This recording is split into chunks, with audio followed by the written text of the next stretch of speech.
Y bien, pues como decíamos, en Cajamarca se ha sentido de alguna manera, pues no sé cómo llamarlo, quizá sectores de Cajamarca, por supuesto, no todos, ¿no? Pero los que de alguna manera tienen influencia en la opinión pública y tienen capacidad de organización se han sentido ofendidos quizás por la posición que ha tomado el presidente Humala en relación al tema de Conga, que no es una posición además absoluta. Está pidiendo el propio presidente que haya diálogo, que haya explicación, que haya rectificación del estudio de impacto ambiental si se necesita. Pero hoy, por ejemplo, en el Clarín de Cajamarca dice tensión por el caso Conga. Goyo pide a Ollanta-Humala se rectifique. Goyo es el presidente regional, considera que será la única salida pacífica, se está exigiendo como condición para que no haya violencia. Es una amenaza absolutamente inconcebible a mi juicio, ¿no? Que el presidente se rectifique y que además haya un consejo de ministros en Cajamarca, ¿no? Exigió que el consejo de ministros se reúna en Cajamarca para dialogar con el proyecto minero. Insiste en que habrá violencia, desafiando al gobierno central si es que no se... Entonces es una cosa pero increíble, ¿no?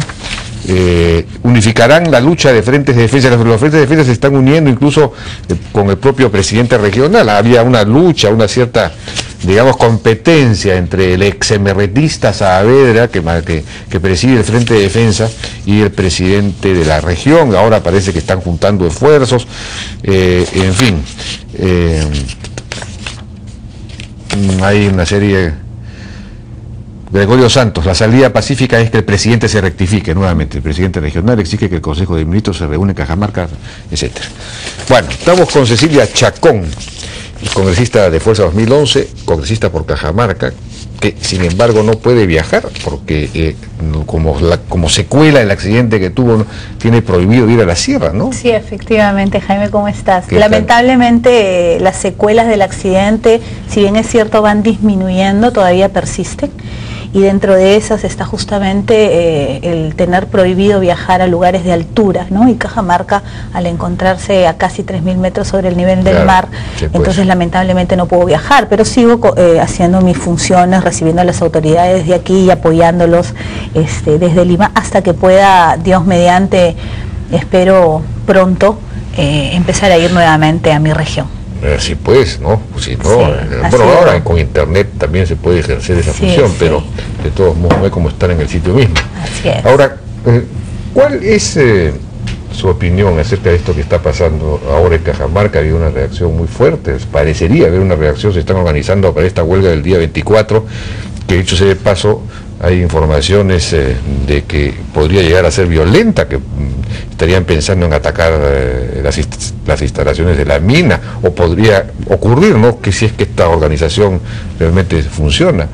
Bueno, definitivamente creo que es un derecho constitucional poder manifestarse y hacer una marcha siempre y cuando ésta sea pacífica. Si es así, yo creo que no habría ningún problema, pero lamentablemente estamos viendo que se alzan las voces desde este momento justamente para que no sea pacífica y que ya se está poniendo el parche antes de que reviente la cosa de que podría no serlo, lo cual me parece lamentable y preocupante al mismo tiempo, sobre todo si viene de la persona que supuestamente tiene que velar por la seguridad de la región y que es justamente su presidente regional. Por lo tanto, más allá de la ideología, más allá de lo que él desee o de lo que piense, debe de pensar primero no solamente en aquellos que votaron por él, sino en todo el pueblo cajamarquino, porque él los representa a todos como su presidente regional.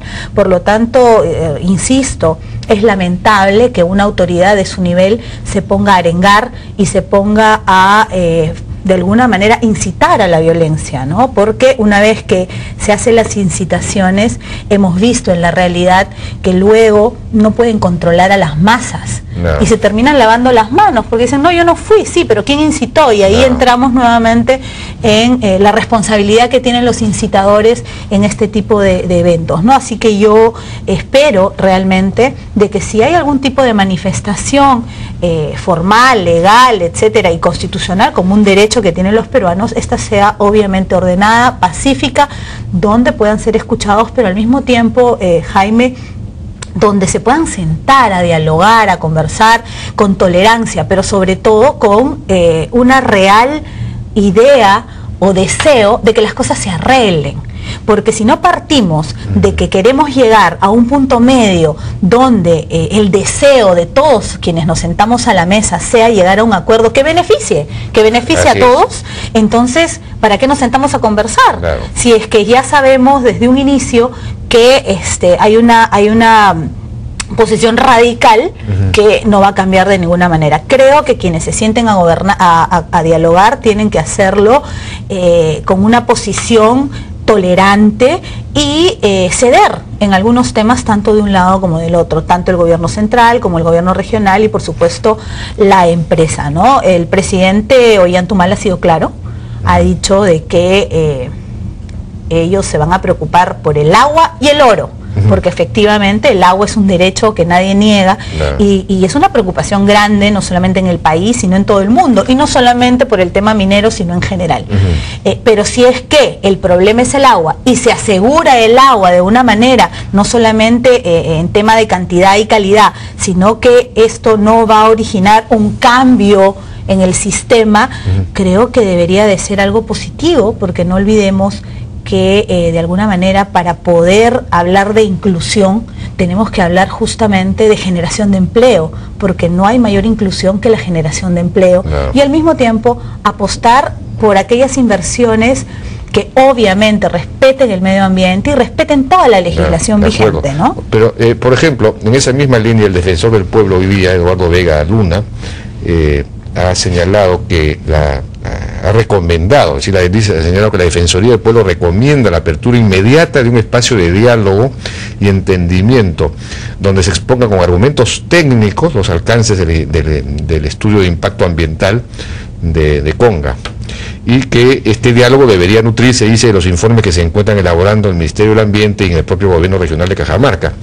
Entonces, la pregunta es, ¿será posible a estas alturas un diálogo técnico, digamos, es decir, que haya predisposición a escuchar las razones, escuchar los argumentos, las demostraciones, etcétera?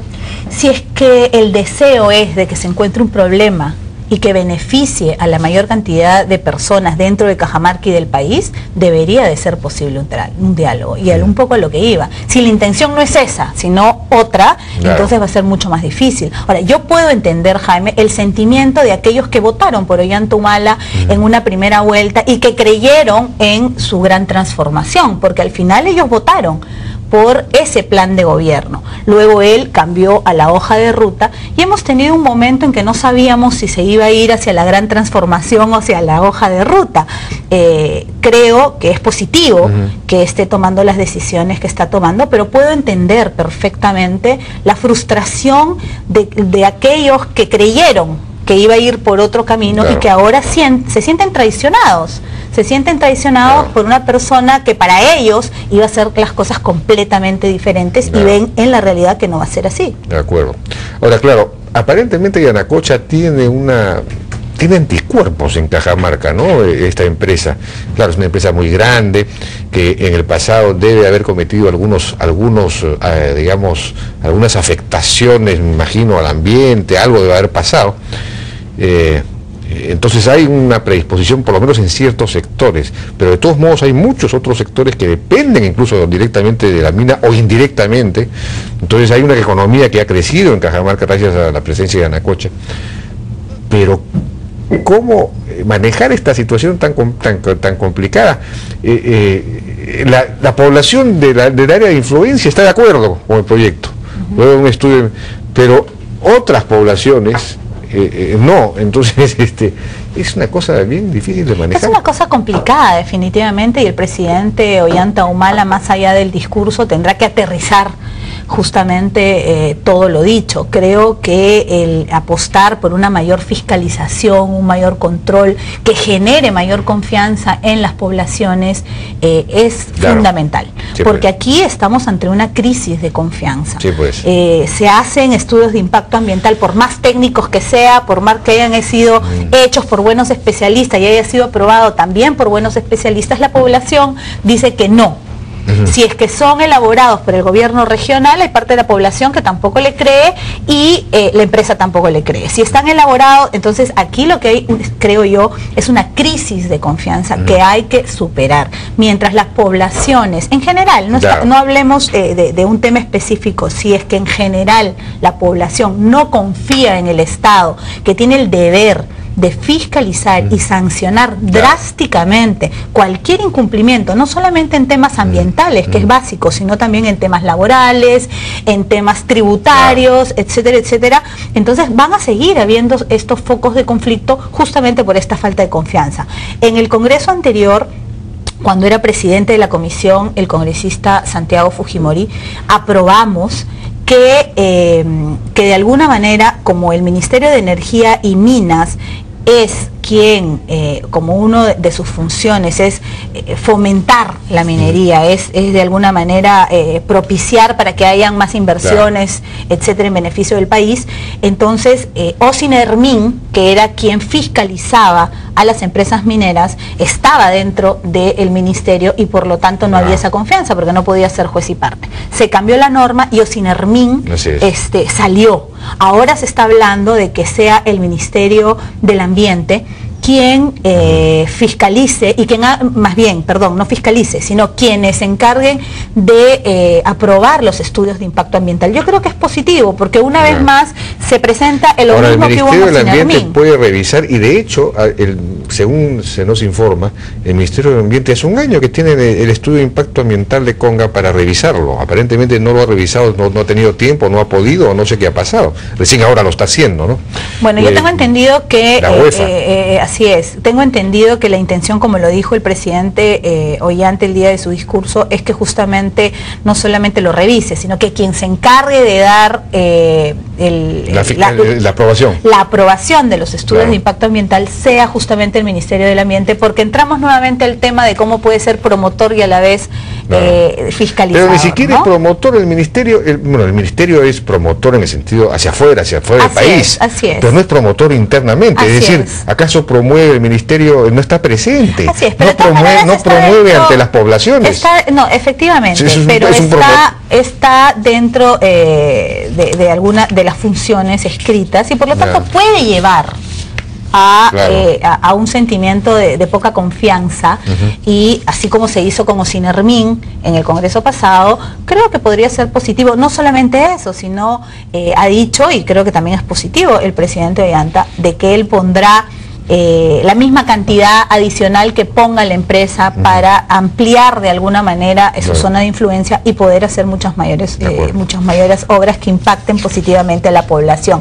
Y yo por último quiero decir, Jaime, de que efectivamente todo proyecto minero debe de ir con el agua bajo el brazo y debe de asegurar justamente que esa agua se utilice de la mejor manera y que puedan convivir este proyecto tanto el agua como la actividad extractiva, y el Estado tiene el deber de asegurarle a las poblaciones ese tema, ¿no? Bueno, este proyecto está ofreciendo triplicar casi la cantidad de agua que hay hoy día y con regulación en la época de sequía incluso, es decir, mejorar mucho esa condición de abastecimiento de agua. Bueno, serán los técnicos quienes determinen efectivamente cuánta agua irá y que esto irá efectivamente a beneficiar a las poblaciones, que es lo que esperamos, y creo que el gobierno hace bien en promover inversiones responsables, inversiones que no contaminen, que generen empleo y que generen también capital para que el Estado pueda cumplir